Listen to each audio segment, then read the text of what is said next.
It's the ultimate battle of the sexes. A male and female engage in a fight to the death. Now, new discoveries reveal the fight will go beyond bloodletting. It's a domestic dispute that will end with one dinosaur committing one of the most vicious acts of the prehistoric world. They're the Earth's first fighters, the ultimate predators. New discoveries in forensic science bring to life the prehistoric art of war. This is Jurassic Fight Club. Time travel back 70 million years ago to the prehistoric world. Two supercontinents, Laurasia and Gondwanaland, increasingly fracture. Wild animals evolved and adapt to a finite Earth. On Gondwanaland, volcanic activity transforms the chaotic terrain. Africa splits from South America. Then India breaks from Africa, leaving behind a landmass that will become Madagascar.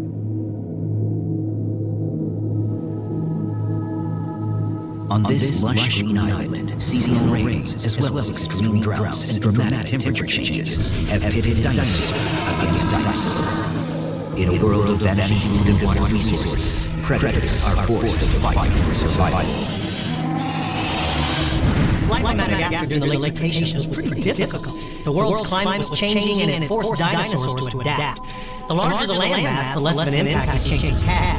But when you live on a small island, these changes are intensified. So to deal with them, dinosaurs on the island of Madagascar had to adapt in ways that other dinosaurs never dreamed of. 1996. 25 miles outside of the city of Mahajanga in northwestern Madagascar. Paleontologists are on a routine excavation. But as they continue to dig, it's clear that there is something strange about this particular find. As scientists unearthed more remains, forensic and anatomical clues began to paint a picture of the unidentified dinosaur. One thing became clear: these bones did not belong to a plant eater; they belonged to a predator. We can very often tell whether bones belong to herbivores or carnivores just by looking at them. In the big carnivorous dinosaurs, you have hollow bones. And hollow bones, of course, can support the animal as long as the bone around the outside is dense enough to support the weight of the animal. In a lab, paleontologists observed something that stunned them. Peculiar marks and deep gashes in the bones. The gashes were spaced 10 to 17 millimeters apart. Scientists were amazed. These were bite marks. Could an epic fight have taken place here? Were paleontologists looking at a 70-million-year-old crime scene? First, paleontologists had no idea who or what had made these markings on the bone. But using some of the same techniques that modern forensic scientists do today, they were able to solve the mystery of who it was that made these injuries over 70 million years ago. Scientists first needed to identify the dinosaur. They turned to fossil evidence found in the same area. Close by was a remarkably well-preserved skull of a large predatory dinosaur. This predatory monster was a meaty dinosaur called Junglesaurus. It was the T-Rex of the beast. This remarkable discovery gave paleontologists an opportunity to see inside the skull of this rare dinosaur. Dr. Lawrence Whitmer of Ohio University is head of one of the most advanced dinosaur research laboratories in the world. Through today's technological advances, he is able to dig deeper into the stories of the bones and the brain cavity than ever before. CT scanning has opened a new door into dinosaur behavior and the mystery of what happened here. CT scanning is a medical technology that allows us to look inside an object. But we can use that same technology on dinosaurs, to look inside their skulls, to see through the rock, to see how these animals are built. We can look at the bony brain cavity in CT scan, and from that, extract what the form of the brain was like, as well as all of the tissues that are surrounding that. CT scan of the skull of Junglesaurus gave Whitmer and his team clues into every aspect of this predator. Its senses of vision, hearing, balance, and agility.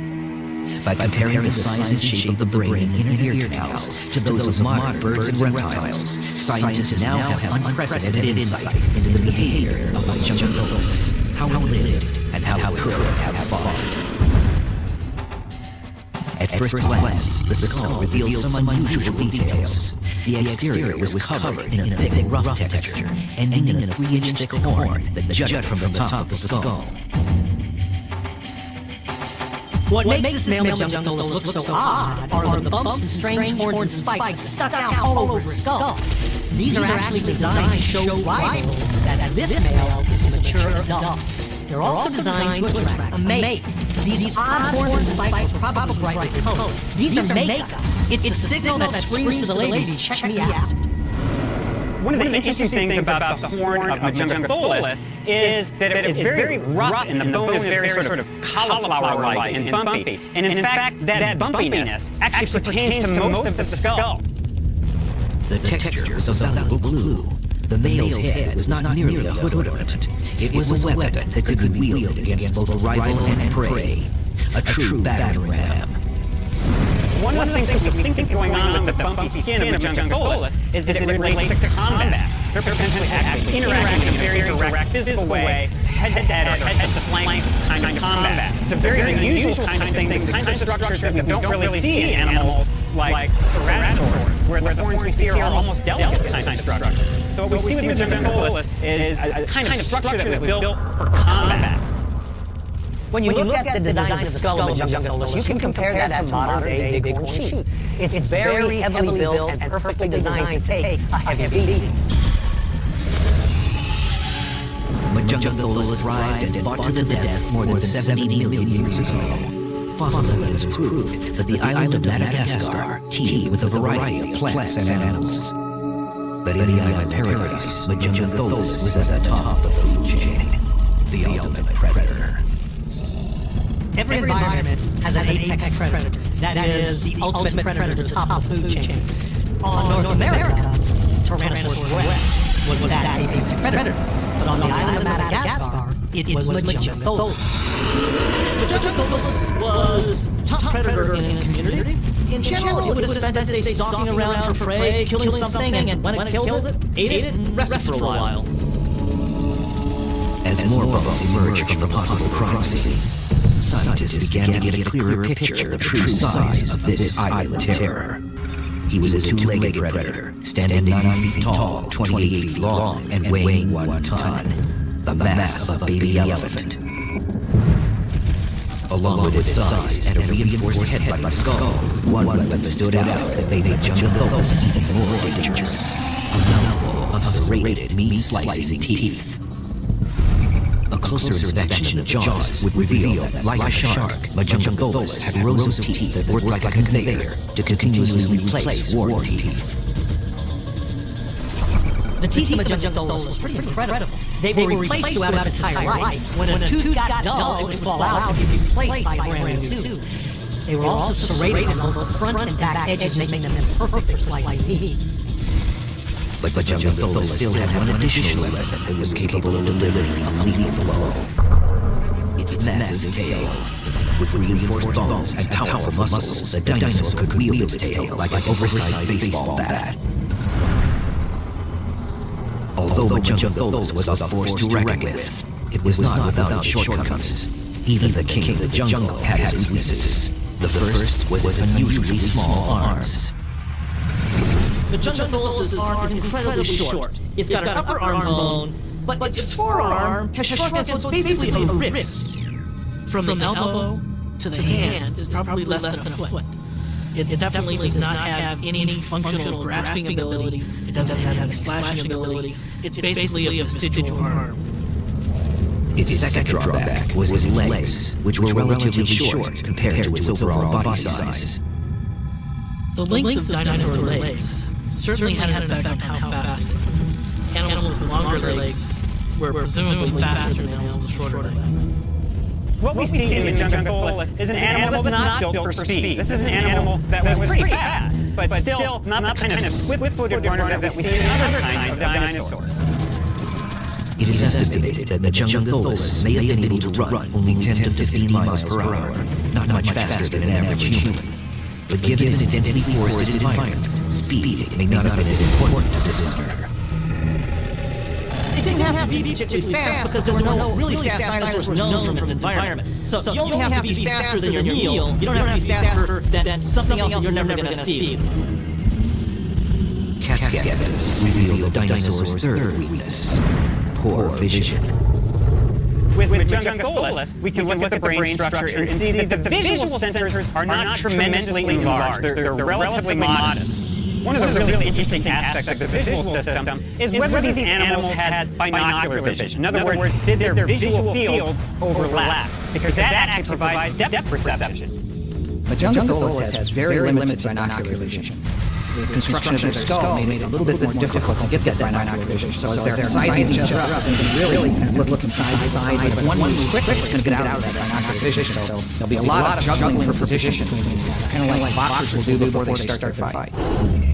Somehow, an apex predator at the top of the food chain was attacked and killed. The attack is unknown. Fossil evidence has given investigators new insight into the behavior of Jungotholus and what could have happened at this site.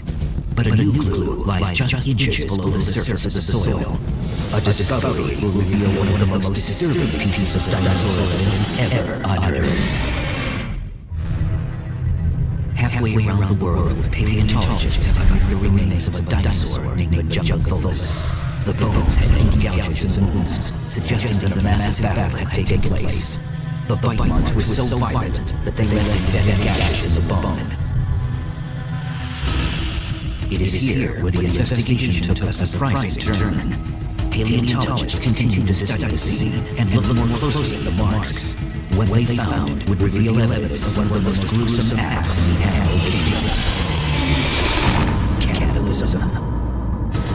There were two Jungotholus in this battle. One apex predator killed another. On the island of Madagascar, they made a pretty incredible discovery. They found the fossilized skeleton of a Jungotholus with bite marks from another Jungotholus. This is absolute evidence that a battle took place, and one Jungotholus killed the other. The common perception is that most predatory dinosaurs were cannibals. But in fact, this discovery would become the first clear case of dinosaur cannibalism ever found in the prehistoric world. When the paleontologists studied the tooth marks, they used high-powered microscopes to look deeper into the evidence. What they found were telltale signs of serration, meaning the culprit who chewed these bones had serrated teeth and jaws powerful enough to cut the bone. Since no other dinosaur on Madagascar had been found with teeth this large, it pretty much ruled out all the predators. Measuring the width, length, and serrated edges of the teeth, and calculating the spacing between the teeth in the jaw, investigators were able to determine that the teeth and jaws of Jungotholus matched the gash marks in the bone almost perfectly. Jungotholus has serrated teeth. Each one of those little serrations is called a denticle. The denticle marks found in the bones were spaced about 0.48 millimeters apart. In studying Jungotholus teeth, paleontologists discovered that they had an average spacing of about 0.5 millimeters. That's nearly identical to those left of the bone. What began as a routine dig was shaping up to be a battle to end all battles. Two Jungotholus in a fight to the death. But one question remained: were these bite marks just a result of a fight, or did one Jungotholus actually eat the other? We know this isn't just a fight, not just bite marks on the snout, for example. These are tooth marks that are on the inside bones of the body, on leg bones and backbones and ribs that couldn't get to from the outside. So clearly, at least on occasion, Jungotholus ate other Jungotholus. Now that scientists had proof that they were looking at cannibalism, what other evidence is there to piece together how these cannibals would have fought in this battle? In addition to the CAT scans and the fossil remains, paleontologists must study modern animal behavior for clues. The one thing that doesn't change in the animal kingdom is behavior. All animals, including man, have the same basic behavioral traits as our ancestors. Knowing this, paleontologists are able to look at modern life as a way to understand the behavior of prehistoric. There is little doubt that a male Jungotholus was a formidable creature, but now a new theory arose that would dramatically change the dynamic of the fight. What about the females? While studying the fossil site, investigators had to ask the question, could one of the dinosaurs in this battle be female? It's a question that would not be easy to answer, but studying the fossilized remains of similar dinosaurs and looking to modern animals for clues, paleontologists attempt to answer the question. The first step was to find out how female dinosaurs sized up compared to males. But Jungleosaurus, like most theropods, most meat-eating dinosaurs, there was probably a sexual size difference between the males and the females. In Tyrannosaurus rex, we know that the biggest and baddest ones were females. But we don't know yet because we don't have enough specimens how Jungleosaurus fit into that scheme. Although there may have been a difference in size, their basic skeletal design would have remained the same. The female would have had the same short arms and legs, sharp teeth, and powerful tail. But what about their general appearance? Would the male and female look alike?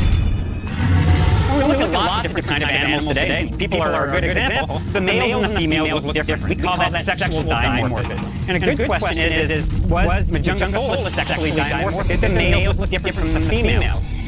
Once we look at theropod dinosaurs, virtually any species where we have multiple specimens, we do see that there tends to be two morphs or two types once you get to the adult stage. One may be heavier than the other, for example, the other may be more lightly built or gracile, or it may be that they have a difference in crest on top of the head, or the bump on the top of the head in the case of Jungleosaurus. Unfortunately for Jungleosaurus and most theropod dinosaurs, we don't have a lot of specimens to work with. But there's a clue. Remarkably, over the past 2 decades, numerous fossil discoveries, including feathered dinosaurs, have proven a relationship between birds and predatory dinosaurs. From this fossil evidence, paleontologists believe that like in male birds, the male Jungleosaurus would have been more brightly colored and adorned than the female. In order to understand things like color and behavior of prehistoric life, we have to look to modern life to give us those clues. Well, Jungleosaurus and birds are related. We know that. The evidence is very clear. And birds, the males, have a much brighter color pattern. Male birds also have strange ornamentation on their skull. Look at a guinea fowl or look at a turtle. You'll find that the female skulls are relatively plain and the male skulls are very bright and have a lot of these fleshy appendages that make them attractive. One thing that we can sort of suggest is that animals that clearly had visual display organs, things on their body, is that they probably used them. It's very reasonable to suggest that these different kinds of structures that we see on the skull of Jungleosaurus or even other kinds of predatory dinosaurs are in fact the kinds of features that would be used in courtship displays among these different kinds of animals. Along with skin color, ornamentation of their skulls, and their body sizes, there was another clear difference between the sexes. She was a warrior. The female was much more aggressive when defending her young. It's a vital piece of information. Paleontologists believe that this actually helped hone her fighting skills. A full-grown Jungleosaurus is pretty much able to take care of himself. But babies are a different matter. There's a lot of animals that would love to be able to snuff you out when you're little so that you don't ever grow to full size. Females got to deal with not only things that want to harm her, but things that want to harm her young. And there's a lot more animals that are willing to step up against a baby than there are against an adult. So the female is forced to defend not only herself, but her baby from predators. And that's what gives her fight skills that a male will never have. As in any investigation, the environment plays a crucial role in piecing together any mystery. The prehistoric world is no exception. Like a modern-day battlefield, scientists must study the climate and terrain in which they would have fought. We know that the land 70 million years ago varied from densely forested to jungle-like to swampy. Based on the variety of plants, Madagascar would have seen seasonal changes and times of severe drought. Evergreen and conifer trees reaching 100 feet high cover much of the landscape. If you look at any forest today, like Yellowstone Park, for instance, we've done a great job of clearing out the fallen logs and debris that usually litter the forest floor. Of course, back then, that wouldn't have happened. So moving through those forests could have been incredibly difficult, especially during flight. As it turns out, the terrain would play a vital part in this investigation. Paleontologists now know that the bones were moved. And not only that, they were moved very soon after the dinosaur died. This tells us one thing. Flash flood. Looking at the geology of the dig site, paleontologists could see that the bones had been washed into their final resting place. This location was not where the battle had taken place. It's simply where the remains of the dinosaur ended up. The evidence suggests that floodwaters carried them. In late 2007, experts first began to reconstruct a plausible ramp-up to this battle from 70 million years ago. A male Gigantolus could have entered the territory of a female. His motive was sex, but she has other ideas. When approached by a male, the female would have been very cautious until she understood his intentions. To protect herself and her territory, she must make it clear that she is no pushover. Paleontologists think that to ensure safety, the female could have relied on 3 distinctive moves before launching into an attack. The first move is to stand her ground. When you're approached by a rival, the last thing you want to do is turn and run. First, it means you lose your territory, but worse, your rival might think you're food. The rules of the animal kingdom are pretty clear. Break one of these rules, and you're liable to end up dead. She would then move to step 2. Turning her body sideways will show the male her massive size. Next came the flash of her razor-sharp teeth. Baring her teeth would send a very clear signal to an aggressor. Once the female would have made her rival aware of her disposition, it is up to him to convince her that he is here to mate, not kill. Mating can be a pretty dangerous thing if the object of your desire has 3-inch-long serrated teeth and a bad attitude. The first thing she's going to suspect is that you're there to challenge her for territory. The male had better do everything possible to show this female that he's not a threat. To demonstrate his intentions and change her mood, the male would begin to perform a courtship dance. CAT scan evidence shows that the brain of Gigantolus was incredibly small and therefore primitive, leading paleontologists to speculate that this dance would have been very simple. Certainly given the brain size of something like Gigantolus, which has a relatively primitive brain, we would expect them to have the kinds of primitive, very ritualized courtship rituals that we see in lizards and crocodiles today. Very stereotyped, rigid kinds of courtship behaviors. Although the male tries his best, the female is not receptive. He has no idea that he's dancing with the devil. Ripped from the continent of Gondwanaland by the violent upheavals of the Earth's tectonic plates, the island of Madagascar is born. Surrounded by sea, the island quickly becomes a lush green Garden of Eden. But evolution has a way of spoiling this pristine environment. A terrifying inhabitant emerged, Gigantolus. In these steamy jungles, a colossal battle of the sexes took place. Was this just a lover's battle, or was there more to this story? To try to piece together a viable scenario, paleontologists would size up the competitors. The skeletal design of Gigantolus shows that these were very powerful animals. But was there a difference in size and strength between male and female? We do see some differences between the different specimens that we find in the Gigantolus. It's hard for us to know whether they're just differences between different individuals or differences that we can associate to differences in sex. Both of these animals will probably be fairly comparable in terms of their general size and strength and general capabilities. Although these were not considered giant predators, they were still packed with muscle. What effect would this have on their speed and agility? Gigantolus is not necessarily a fast and agile animal. It doesn't have to be. It lived on an island, and the prey animals it lived with were relatively slow. But I think the female would have been a little bit faster and more agile than the male. Know that in this particular group of dinosaurs, when we look at the attachments of the muscles in the legs, there's some slight differences between the males and females. The fact that there's a stronger shell when we think of the males seems to suggest stronger muscle attachments, and that means that they may have had more powerful muscles in the legs, which may mean that on one hand they were stronger, but maybe on the other hand they were not as fast. In addition to their formidable build, the male and female hold a jaw full of serrated teeth and a domed head used as a battering ram. They used both when they went head-to-head on the battlefield. Although the male and female may look different, they have basically the same weapon. They both have that big knob on top of their head, which would be used as ramming devices. But their teeth are their number one weapon. We have the same weapons, basically the same weapons. There's no more teeth, no fewer teeth, there's no difference in design of teeth. It's only in what's going on in their brain and what's going on in their automatic responses to things that are built up over lifetime experiences. When it comes to attacking an adversary, the sexes are quite different. The male acquire hunting skills necessary to capture prey or a suitable mate. However, like modern birds and reptiles, the mother racked up more hours on the front lines as a defensive fighter, protecting her offspring.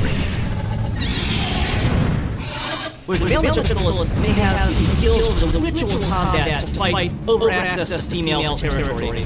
The females might have one situation where they have an advantage. It's going to know how to defend its young, and it's going to fight pretty savagely. Now, if a female were actually defending its young, then that in a sense changes the equation, and consequently the intensity of battle might be different. But at that point, the intensity wouldn't be just about a meal or about territory. It would be about her heritage, her genes, and her future. The female's going to want to save her life. If she has offspring nearby, she may fight to the death. If the young is not there, she's going to leave because she needs to protect her ability to reproduce. I think that if you throw a young Magellantholis, which the female is going to try to protect into the mix, you kind of change things around a little bit. And she's maybe not going to leave before the fight is done. She's not going to abandon the fight if she feels that her offspring is going to be in danger. And she'll fight for that offspring. Life on Madagascar was a difficult struggle for an adult Magellantholis, but survival for a juvenile was nearly impossible without the protection of an adult. Being confined on the island of Madagascar in the Lake Cretaceous was pretty tough, because what it did is it took all of the dinosaurs and forced them into a very small area. So unlike animals on the mainland, where the female could leave the juveniles unattended while she hunted, on Madagascar, because all these animals were confined in such a small space, it was much more likely that somebody would happen across these babies. And when you're an unprotected baby, there's a tremendous amount of danger. In the dark, dense forests of Madagascar, danger came in many forms. But one in particular, isolationism, had an effect that would turn this island paradise into a prison where only one sentence was carried out: death. On an island where you're separated from others, it means the chances of meeting a mate from the opposite sex are reduced. And more importantly, it means that those that you meet, you could very well be very closely related to. So the number one problem is inbreeding. And with inbreeding comes a couple of very nasty side effects, like you have less tolerance for disease, your bone structure should be weaker, you're a lot more susceptible to early death. But the number one problem with inbreeding is that the possibility of creating mutations exists. Magellantholis may have had that ugly face because it was the end result of inbreeding. Relying on evidence collected from the dig sites and knowledge of modern animal behavior, experts can create a plausible scenario where a female competes with a male in a final fight to the death.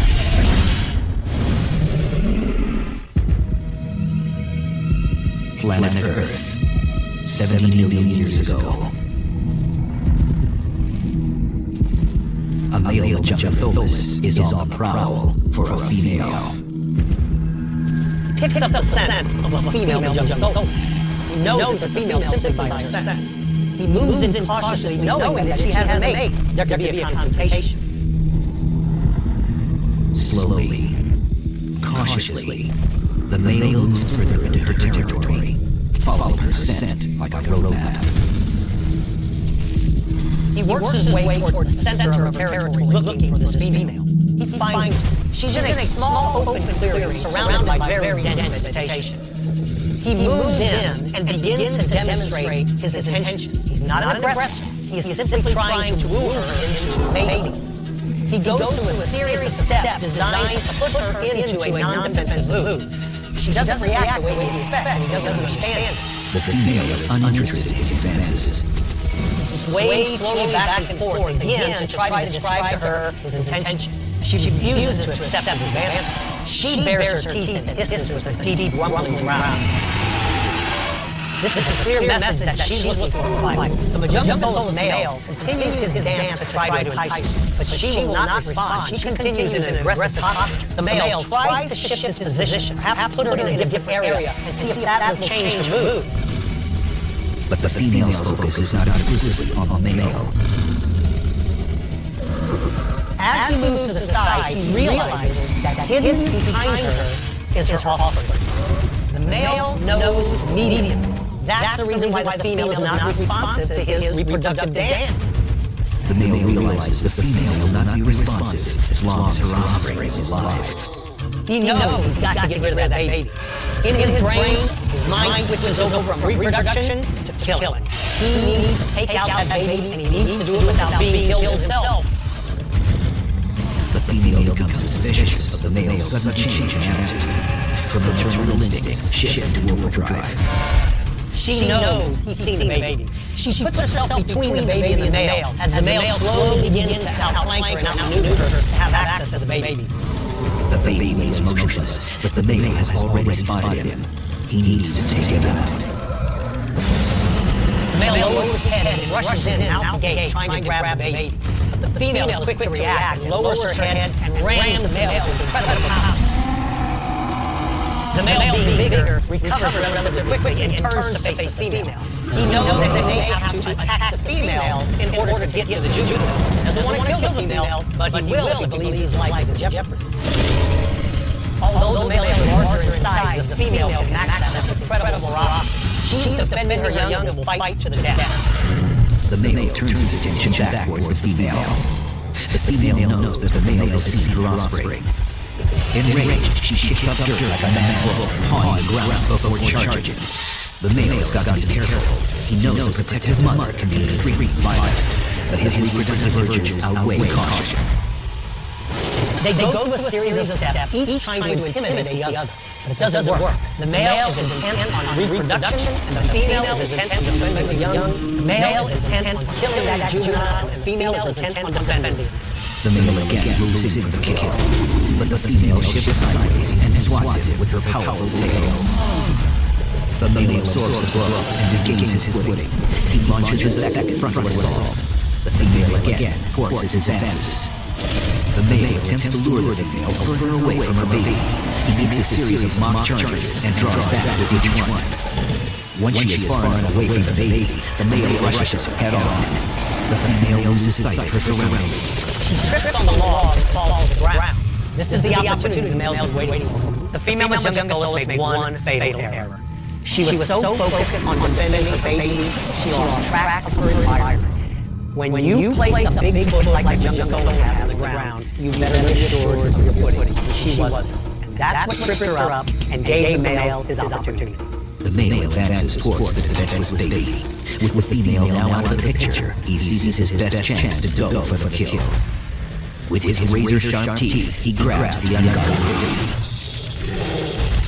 Although the male has made the first kill, this battle is just beginning.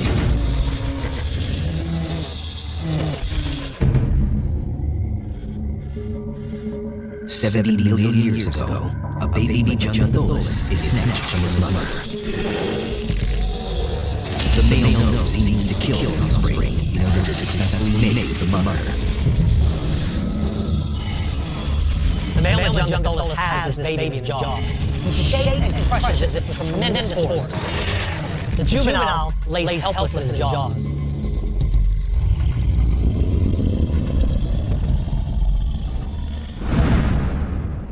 For a brief moment, the jungle is silent. Then suddenly, from out of the brush, the female charges into view. The mother goes for the jugular. She now launches an attack on the male and grabs him by the rear of the neck. Using all the power she has, she crushes the vertebra in the male's neck. The male drops the baby as he slumped to the ground.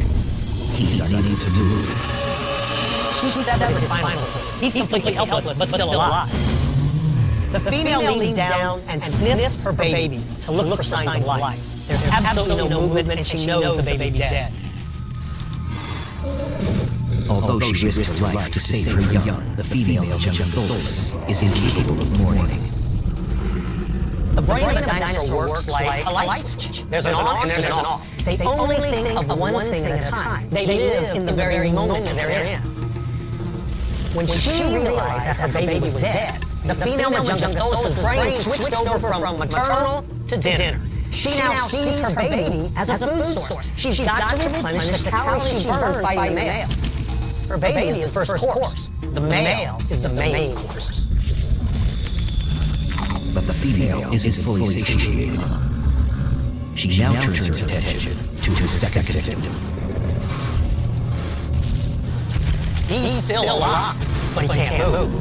He makes a perfect target, and he's gonna get eaten alive. She leans over, rips open his stomach, and continues her feeding frenzy. The female Majungaculus shoves her head into the stomach cavity of the male. She's seeking the most nutritious parts. She pulls her blood-covered nose out of the stomach, and in her jaws are the liver. This is the most precious part of her prey. The liver is usually the first thing predators are going to eat. It's the largest organ in the body, and more importantly, it's rich in vitamins and iron, and this is something predatory dinosaurs crave.